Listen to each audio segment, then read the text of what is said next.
Shri Kodikunnil Suresh telephone ലൈനിലൂടെ. ശ്രീ കൊടിക്കുന്നിൽ, തെന്നല ബാലകൃഷ്ണപിള്ള എന്ന നേതാവ് അദ്ദേഹം പാർട്ടിയിലെ സൗമ്യ സാന്നിധ്യമായിരുന്നുവെന്ന് ഓരോ നേതാക്കളും പറയുകയാണ്, പാർട്ടിയിലെ കാരണവരായിരുന്നുവെന്ന്. എങ്ങനെയാണ് താങ്കൾക്ക് അദ്ദേഹവുമായുള്ള ഓർമ്മകൾ?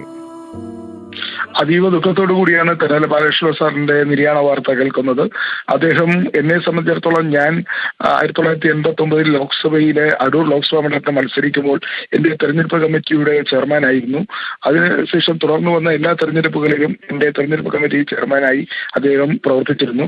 തുടർന്ന് അദ്ദേഹം അടൂർ ലോക്സഭാ മണ്ഡലം വിട്ട് മാവേലിക്കര ലോക്സഭാ മണ്ഡലത്തിലേക്ക് ഞാൻ മത്സരം മാറ്റിയപ്പോൾ, അന്ന് അദ്ദേഹം ജനിച്ചു വളർന്ന ശൂർനാട് ഉൾപ്പെടുന്ന കുന്നത്തൂർ നിയോജകമണ്ഡലം ഉൾപ്പെടുന്ന മാവേലിക്കര പാർലമെന്റ് മണ്ഡലത്തിൽ ആണ് മത്സരിച്ച് അതിന്റെയും സമ്മേളനങ്ങൾ തെരഞ്ഞെടുപ്പ് കമ്മിറ്റി യോഗങ്ങൾ ഉദ്ഘാടനം ചെയ്യുന്നത്.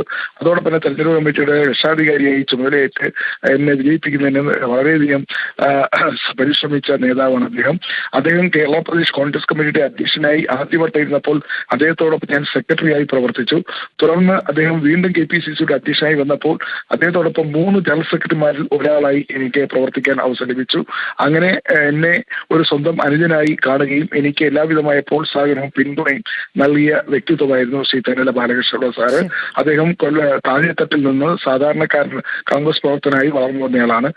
ശൂരനാട് മണ്ഡലം പ്രസിഡന്റായും അവിടെ നിന്ന് ബ്ലോക്ക് പ്രസിഡന്റായും അവിടെ നിന്ന് ജില്ലാ കോൺഗ്രസ് കമ്മിറ്റി അധ്യക്ഷനായി പിന്നെ KPCC ജനറൽ സെക്രട്ടറിയായി AK ആന്റണിയോടൊപ്പം പ്രവർത്തിച്ചു. തുടർന്ന് KPCC അധ്യക്ഷനായ അദ്ദേഹം രാജ്യസഭാ അംഗമായിരുന്നു.